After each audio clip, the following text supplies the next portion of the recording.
Hi, I'm Scott W. Baker, professional photographer based in Brooklyn, New York. Today I wanted to discuss one of the all-time great cameras, the Rolleiflex 3.5 Planar F from 1959-1960. This camera was built for perfection.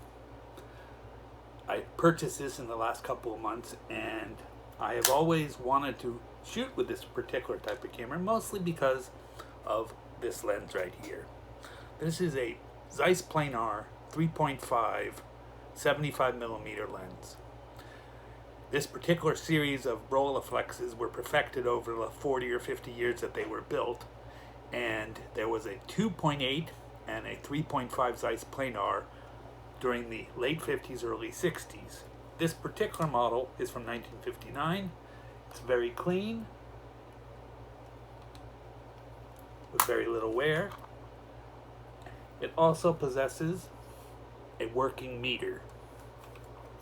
The meter allows you to shoot outside.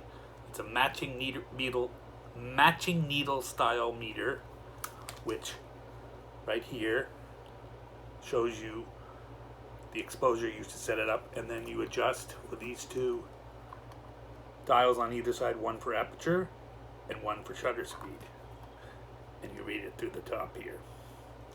Again, incredible craftsmanship. The camera has no real flaws. It's been perfected over a 50-odd year span, so by the 1960s they had pretty much figured everything out.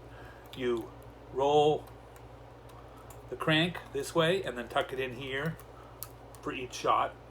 It has a synchro compure shutter, very quiet. It syncs flash in all speeds up to 500th of a second, so you can attach a external flash and sync it at any speed. It has exposure compensation along the side here, 2 stops, which you can adjust. It has a tripod mount right here. If you're shooting outside and you want to get super steady shots, with that there, be careful though. You don't want to be too harsh on that. You can damage the bottom of the camera. The camera is best focused by using the waist level finder, which closes down very simply like that. Pop it up.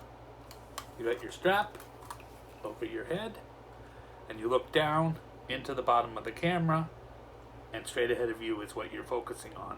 It has a pop-up magnifying viewer if you want closer focus. I find that useful sometimes, but not always. You focus with this here. It's got good down to about 28 inches, 30 inches. It's just a remarkably sharp lens. Obviously with the Zeiss Planar, you're getting the Zeiss at its finest.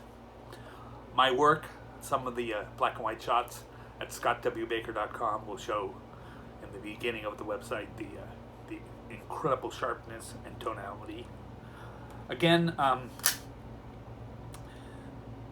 there's just some cameras that speak to you, that they become part of your psyche, something that just makes you feel so in tune with what you're working on.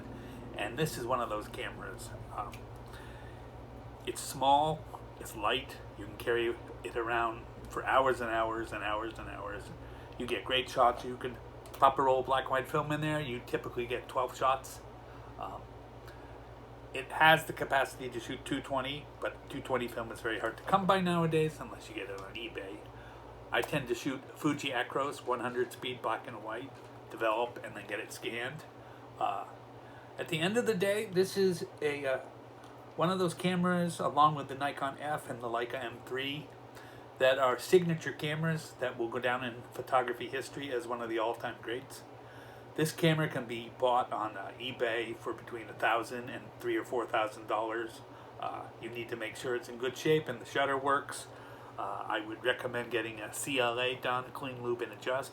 I bought this and it had recently had a CLA, and the camera works marvelously. Everything is smooth. There are no issues with it. There are a ton of Rolleiflexes out there, so you have to be careful. At the end of the day, though, if you love to shoot 2 1/4 film, medium format, 6x6 format, this camera is spectacular. Again, Rolleiflex 3.5 Planar F from 1959. My name is Scott W. Baker. You can reach me at scottwbaker.com. And please feel free to leave any comments. Again, thank you so much.